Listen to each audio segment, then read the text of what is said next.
We increased our borrowing capacity by about $400 million. We took our revolving line of credit up to $950 million of capacity, and we extended the maturity date to 2027 from 2024. So all of those things give us really good flexibility near term and long term. Joining me today is David Cramer, President and CEO of National Storage Affiliates Trust.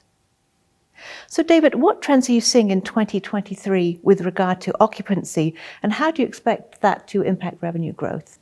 Yeah, good question. We've certainly moderated from the record levels of 21 and 22. Those were fueled by pandemic level demand and a really hot housing market. So our occupancy levels have settled back into more historic levels for our portfolio. And so as we looked at this year, we thought we would start and have a more seasonal pattern to our occupancy levels as we went through the spring leasing season. And for our portfolio, you usually see the low point in February in occupancy, and you start to see an increase through June and July. And so it'll trail off towards the back half of the year. And what we've experienced this year so far is really just flat, consistent occupancy. Our end of May occupancy was 90%.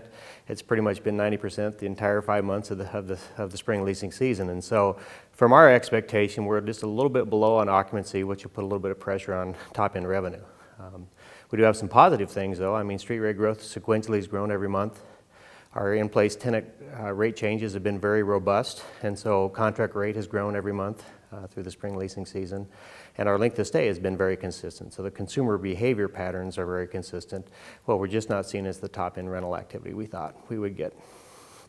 And how would you describe transaction activity in general at this time, as well as NSA's captive pipeline of assets?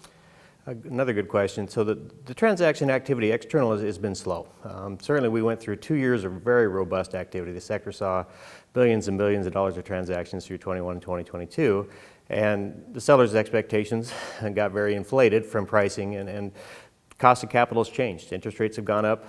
The buyer's expectation and the buyer's disciplines right now are at an all-time high. We're being very selective. We're being very, like I said, disciplined with our capital, and there's just a bid-ask spread between seller and buyer's expectations. And so the external front has been quiet. We still see deals coming across our desk. We're just not highly motivated to work at the pricing we're seeing today.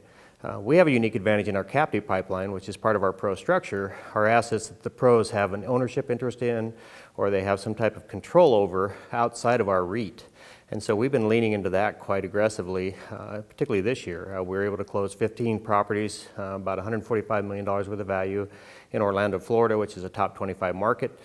It came out of our captive pipeline, so we're able to negotiate a very attractive cap rate on those assets, and we're able to satisfy the sellers with a tax-deferred transaction using preferred equity. And so we think in this time frame and in the near term, we'll be leaning more into our captive pipeline than we probably will be externally. And can you discuss the ways in which NSA has positioned its balance sheet to deal with higher interest rates and other macro challenges? The team did an excellent job. We recast our credit facility first of the year, and they worked really hard, and they did a wonderful job getting it over the finish line. We increased our borrowing capacity by about $400 million. We took our revolving line of credit up to $950 million of capacity, and we extended the maturity date to 2027 from 2024. So all of those things give us really good flexibility near term and long term, and the team, like I said, did a wonderful job getting it over the finish line in a very tough time frame. We've also paid down about $300 million of near-term maturities, which gives us flexibility where we don't have any pressure on any type of near-term maturities at our doorstep right now. And then we recently just did a $120 million private placement, which we used to pay down some floating rate interest. And so we were happy about that transaction as well. We currently carry about 16% floating rate interest, and so we are feeling a little bit of interest rate pressure today. We think that's a near-term problem. We think about our business very long-term. We're very comfortable with where we carry our debt loads. We're very comfortable in the stacks of capital we have available to us. And so from our seat right now, I think we've done everything we can to position ourselves for the near term and long term, and we're very comfortable where we're at.